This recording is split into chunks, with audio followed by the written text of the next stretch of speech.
है कि फलस्तीन के लोग अपने लेजिटिमेट राइट्स के लिए लड़ रहे हैं। और याद करिए उस दिन को जब अंग्रेजों ने भारत पे कब्जा किया और हमारे वीर बहादुर शहीद भगत सिंह को उन्होंने क्या कहकर के पुकारा था, जब जब आक्रांताओं के खिलाफ वहां के लोग खड़े होंगे उनको आतंकवादी कहा जाएगा। वो अपने अधिकारों के लिए लड़ रहे हैं। और you compare Bhagat Singh with Hamas terrorist? Bhagat Singh ने किन औरतों को मारा था? क्या बात कर रहे हैं आपने? भगत सिंह से कैसे क्या कहा? भगत सिंह को क्या कहा? ऑब्जेक्शन है। भगत सिंह जी को क्या कहा अंग्रेजों ने? नहीं तो भगत क्या कहा? भगत सिंह 1951 में संसद के औपचारिक भाषण के बाद सरदार पटेल ने, पंडित जवाहरलाल नेहरू ने, मौलाना अबुल कलाम आजाद ने और डॉक्टर बी आर अंबेडकर ने कहा था कि इस देश को जातिवाद में बंटने की और जातिगत जनगणना की जरूरत नहीं है।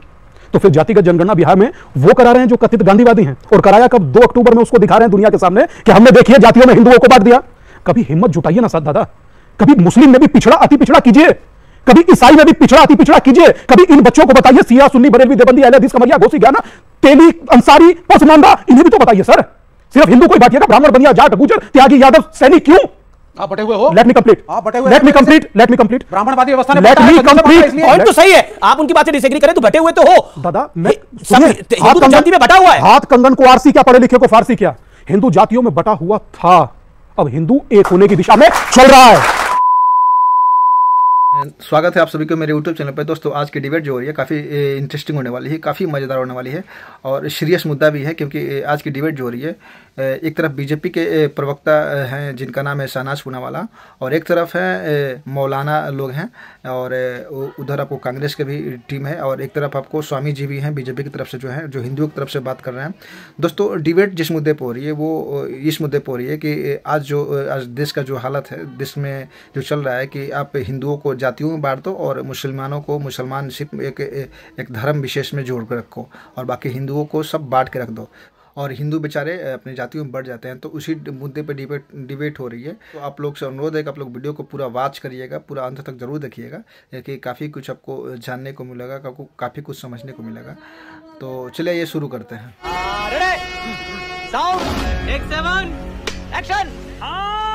तो हम लोग हर तरह के वायलेंस को, वॉर को कंडम करते हैं। किसी को भी किसी पे भी जुल्म करने का अधिकार नहीं होना चाहिए, लेकिन फलस्तीन पर इजराइल ने कब्जा किया और पिछले 15 सालों से लगातार 33,000 बच्चों को मार दिया, 1.5 लाख लोगों को मर्डर कर दिया, इनोसेंट सिविलियंस का। कहां चले गए ह्यूमन राइट्स के चैंपियन? दूसरी बात, जब 7 तारीख को जो इंसिडेंट हुआ वो यूनाइटेड नेशन के सेक्रेटरी जनरल ने कहा कि वैक्यूम में नहीं हुआ था, यह बदले की भावना में हुआ था। डेफिनेटली बच्चों की किलिंग जस्टिफाई नहीं होगी, लेकिन अमेरिका ने और इजराइल ने कहा बच्चों का कत्ल किया गया, बाद में यूएस ने उससे विड्रॉ कर लिया, फिर कहा गया रेप किया गया। मैं सवाल हिंदुस्तान के संदर्भ में पूछ रहा हूं, मेरा निवेदन है कि हिंदुस्तान के संदर्भ में रहे। मेरा कहना है कि एक तरफ तो हमास के नाम पर भी एका करने की कोशिश है और दूसरी तरफ बंटवारे की कोशिश है। उसका जवाब नहीं, अगर डायरेक्ट सवाल है। अगर हमास आएगा तो फिर भारत के साथ साथ जो जहां का विषय वहां का भी पूरी बात जानी चाहिए ना।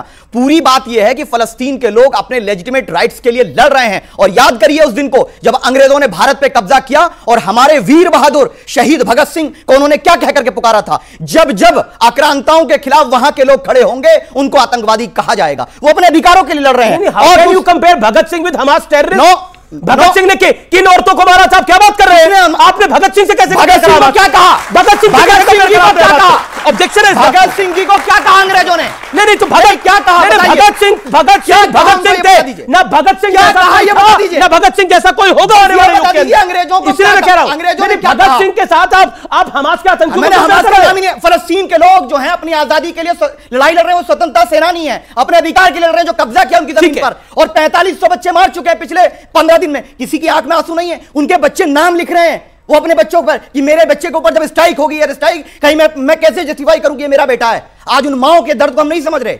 हर कोई भी उनकी माओं का दर्द समझने के लिए भारत में जातिवाद का जहर खोलना जरूरी है। हाँ, इसलिए सुनिए पूरी बात। हाँ। क्या आज तक कभी किसी ब्राह्मण ने मल उठाया है गांव में, देहात में? अगर उठाया है तो एक का नाम बता दीजिए। वो काम सब दलितों से करवाओगे? एक भी दलित प्रधानमंत्री नहीं बना भारत का, एक प्रधानमंत्री दलित। अब सर आपने 2 मिनट बोला, स्वामी दीपांकर देन साजिद रशीदी, कोई और इंटरव्यू नहीं करेगा। मैं दीपांकर जी आपके पास आता हूं। जगत गुरु राम भद्राचार्य जी, जिनके नेत्र नहीं है लेकिन जानी जान है, वो कहते हैं कि बिहार में खुलेआम जाति के आधार पर जनगणना कराकर हिंदुओं में भेद डालने का षड्यंत्र किया जा रहा है। ये कितना घिनौना हो गया है। जब साधु संतों को यह बोलना पड़ जाए तो हालात वाकई क्या बिगड़ रहे हैं? अच्छा अमीश भाई, दिल पर हाथ रखकर बताइए, आपको नहीं मालूम पिछले 350 दिनों से सड़क पर उतरकर सबको एक ही बात कह रहा हूं कि कम से कम अब जातियों में मत बटिए। और ये मैं नहीं कह रहा हूं, 1951 में संसद के औपचारिक भाषण के बाद सरदार पटेल ने, पंडित जवाहरलाल नेहरू ने, मौलाना अबुल कलाम आजाद ने और डॉक्टर BR अम्बेडकर ने कहा था कि इस देश को जातिवाद में बंटने की और जातिगत जनगणना की जरूरत नहीं है।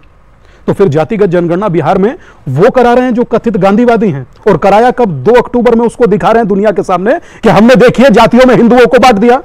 कभी हिम्मत जुटाइए ना साथ दादा, कभी मुस्लिम में भी पिछड़ा अति पिछड़ा कीजिए, कभी ईसाई में भी पिछड़ा अति पिछड़ा कीजिए, कभी इन बच्चों को बताइए सिया सुन्नी बरेलवी देवबंदी अहले हदीस कमरिया घोसी ज्ञाना तेली अंसारी पसमानदा, इन्हें भी तो बताइए सर। सिर्फ हिंदू को ही बांटिएगा, ब्राह्मण बनिया जाट गुर्जर त्यागी यादव सैनिक क्यों?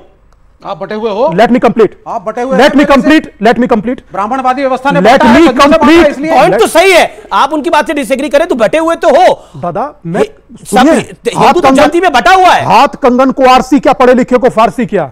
हिंदू जातियों में बटा हुआ था, अब हिंदू एक होने की दिशा में चल रहा है। और ये मैं नहीं कह रहा हूं, ये अमीश बाबू, ये मैं नहीं कह रहा हूं, ये मेरे साथ जुड़े 47 लाख लोग कह रहे हैं। और मुझे गर्व है कि मैं 47 लाख लोगों को एक विचार के साथ खड़ा कर पाया। और छोड़ दीजिए, मैं नहीं जानता कौन बच्चा कहां से आया। हिंदू होने में विश्वास रखते हो, जातियों में बंटने में? मैं भारतीय होने में विश्वास रखो। ये कोई बात नहीं है, भारतीय सब है, ये काहे की बात आ गई? भारतीय अपने को मानो। सबसे बड़ी अगर जो कोई वर्तमान सर्जिकल स्ट्राइक है तो वो उस सियासत पर है जो हिंदुओं को जातियों में बांट रही है। बताइए, 1931 में British census commissioner Herbert Risley थे, उसने कहा जिसकी ठोडी ऐसी वो उच्च जाति, जिसका माथा ऐसा वो उच्च जाति, जिसकी आंखें ऐसी वो डाइवर्ट कर रहे हैं। सुनिए, देख दादा, आपने बोला मैं नहीं बोला, वो आपके बीच में नहीं बोले, बिल्कुल सुनिए, ऐसा बोलना नहीं चलेगा। जब ब्रिटिश सेंसस कमिश्नर बांट रहा था, मैंने कब कहा कि तेली ऊंचा या माली लोहार ऊंचा सुनार? हिंदू हिंदू था, इसलिए कह रहा हूं जात पात की करो विदाई, हिंदू हिंदू, इससे बढ़कर कोई रास्ता नहीं है। और याद रखिए, एक लास्ट बात कह दूं? जी 10 सेकंड। एक लास्ट बात याद रखिए कि मां भारती के शरीर के बिंदु बांटे जाएंगे, जातियों में गिनकर अब हिंदू बांटे जाएंगे। अगर आप बटे तो भारत का भविष्य क्या होगा? भारत के लिए भी बात कहने की बहुत जरूरत नहीं है। अभी धर्म और अगर भारत के लिए बात कीजिए। और अगर आप नहीं बटे तो आपको क्या लगता है कि अगर हिंदू बटेगा तो भारत सुरक्षित रहेगा? नहीं, एक सेकंड, उनसे सवाल है मेरा। अगर हिंदू बटेगा जैसे स्वामी जी ने कह रहे हैं, तो क्या भारत सुरक्षित रहेगा? सवाल है, जवाब। देखिए, बात हिंदू की नहीं है, बात हिंदुस्तानियों की है। पसमानदा मुसलमान का नारा किसने दिया? हमारे देश के प्रधानमंत्री ने। क्या ये तुष्टीकरण की राजनीति नहीं है? जब इजराइल के साथ खड़े होकर बाद में फॉरेन मिनिस्ट्री ने आकर सामने कहा जी हम तो फ़लस्तीन के साथ हैं, और फिर महमूद अब्बास से बात की जाती है, और यहाँ इलेक्शन रैलियों में सब जगह ये कहा जाता है कि हम इजराइल के साथ हैं और हमास आतंकवादी है, और आप वहाँ ऐड भी दे रहे हैं इंसानियत के नाम पे। करनी कुछ है, कतनी कुछ है। आप देखिए, ये तुष्टीकरण नहीं है तो और क्या है? इसी का नाम तुष्टीकरण है। मैं एक वीडियो अब दिखाता हूं, और वो वीडियो है जमील खान का, जो कि मंत्री है कर्नाटक के। और मुझे लगता है वो वीडियो आप सबको देखना चाहिए, आप सबको देखना चाहिए। वो वीडियो मैं दिखा रहा हूं, उस वीडियो में जो कुछ हो रहा है। भाई कर्नाटक के अंदर एकजुट होकर मुसलमान कैसे वोट करा? हम लोग लगातार 6-8 महीने से इंडोर मीटिंग करते थे, कभी हम लोग दिखा रहे नहीं हम लोग क्या करते करते। हर उलमा इकराम को लेके, हर मस्जिद के मौजूद के इमाम सारे को कॉन्फ्रेंस में लेके कर्नाटक के अंदर वो जमात के साथियों को लेके काम किया पहली बार हम लोग। तो इनका कहना है कि हमने मुसलमानों को इकट्ठा करा, इसलिए बीजेपी की हार हो गई उधर। और अब देखिए आपका पूरा एजेंडा चलेगा इनडायरेक्टली डायरेक्टली, यह कहने का प्रयास हुआ है। और साथ ही साथ एक तरफ हिंदुओं का बंटवारे की बात हो रही है, यानी जात पात। मैं सीधा रुक करता हूं आपका शहजाद पूनावाला, आपका पहला रिएक्शन। तो देखिए, इसमें कोई हैरानी की बात है ही नहीं। इससे पहले कमलनाथ ने मध्य प्रदेश में क्या बोला था? 90% मुसलमान एक हो जाओ वह नाम बर्बाद हो जाएंगे। कटिहार में सिद्धू ने बोला था, सोनिया गांधी जी ने जामा मस्जिद के इमाम से अपील करवाई थी, और राहुल गांधी ने तो बंद करने का कहा था कि हम एक मुस्लिमों की पार्टी है। इसमें कोई समस्या नहीं, समस्या केवल इतनी है, उन्होंने कहा था, ऑन रिकॉर्ड कहा था, इनकिलाब के इंटरव्यू में कहा था, आप चेक कर लीजिए। और बीच में बार बार बोलना बंद कीजिए, बीच में बार बार बोलना बंद कीजिए। राहुल गांधी की पार्टी ज्वाइन कर ली है क्या? राहुल गांधी पार्टी ज्वाइन कर ली है। 80-20 का नारा किसका है? मैं बताता हूं, अभी आपने भी कहा उसको, अभी आपने भी जस्टिफाई किया उसको। भाई 80-20 का नारा की जो बात कर रहे हैं, तो समाजवादी पार्टी को 20% वोट मिला था, बाकी 80 हमने अपने तरफ मांगे, और 20% वोट समाजवादी पार्टी को बोला कि नहीं। मुझे लगता है कि एक मैं आपको बताता हूं कि ये चल क्या रहा है। ये चल रहा है पॉलिटिक्स ऑफ कैप। कैप का पता है मतलब क्या है? समझा दीजिए। Competitive appeasement and polarisation politics, मतलब और कुछ ना समझे, कैप पॉलिटिक्स चल रही है। मैं इनसे केवल एक दो सवाल पूछ देता हूं, मैं केवल एक दो चीज बता देता हूं। भाई विवेक जी, आप बोलो साहब, ये मुगलों का रूल आने जा रहा है, मुसलमानों की जनसंख्या बढ़ने जा रही है, मुसलमान सत्ता में आ जाएंगे, हिंदुओं का क्या होने जा रहा है? तरीका है भाई? हिंदू इकट्ठा हो जाए। अच्छा ठीक है, अब जवाब सुन लेते हैं। कह रहे हैं कि आप हिंदुओं को डरा रहे हैं, देखिए मुसलमानों की जनसंख्या ज्यादा हो जाएगी, मुसलमानों का राज आ जाएगा। जमीर खान नहीं कर रही है सब कुछ। देखिए ऐसा है, पहले तो जमीर खान वही व्यक्ति है जिसने कहा कि हिजाब नहीं पहनोगे तो बलात्कार हो जाएगा, और ये जाकर वो राजस्थान में कह रहा है कि जैसे कर्नाटक में हमने चुनाव जीता है तो खुलकर आकर कांग्रेस पार्टी बोल देना। इस वीडियो के एंड में आप पूरा वीडियो चलाएंगे तो उसमें कहता है अरे रिकॉर्ड मत करना, इसको रिकॉर्ड नहीं करना है। वो हिस्सा भी इस वीडियो में, अगर कोई गलत बात नहीं थी तो खुले में आकर कांग्रेस पार्टी ऐलान क्यों नहीं करती कि हम मुसलमानों का वोट मांग रहे हैं, और फिर जब चुनाव आते तो सीजनल हिंदू क्यों बन जाते हैं? दूसरी बात, मेरा केवल इतना कहना है, ये तो नास्तिक की पार्टी है ना, एथियस्ट पार्टी है। एक बात बोलिए, अगर कोई बीजेपी सांसद, अरे सुन लीजिए यार, विवेक जी तरीका नहीं है, विवेक जी तरीका नहीं है, सब नागरिक है। एक सेकंड, विवेक जी मुझे एक बात बताइए, विवेक जी एक बात बताइए, अगर कोई भाजपा का सांसद बोलता सारे हिंदू एक हो जाओ तो आप क्या बोलते? सांप्रदायिक कहते हैं, सांप्रदायिक नहीं है ना, सांप्रदायिक नहीं है। इन्होंने बार-बार ऐसे क्या बोला? स्वामी जी ने क्या बोला? स्वामी जी की सारी चाहिए कि हिंदू एक हो जाओ। एक सेकंड, मैं एक सेकंड, मेरा निवेदन है, एक हो जाओ, और ये इलेक्शन के लिए है। देखिए मैं तो केवल इतना कहना चाह रहा हूं कि ये तो अपने आप को कहते हैं कि हम लोग तो एथियस्ट पार्टी है, हम रिलीजन को ओपियम मानते हैं मासेस का।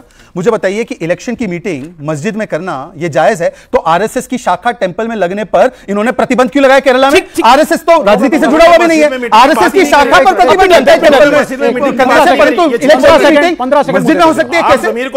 मुझे दोस्तों डिबेट काफ़ी शानदार थी, काफ़ी मज़ेदार था और काफ़ी अच्छा लगा। आप लोग को कैसा लगा? आप लोग अपने प्रतिक्रिया ज़रूर दें, कमेंट करके बताएं, और चैनल पर नए हैं तो आप लोग चैनल को सब्सक्राइब कर लें।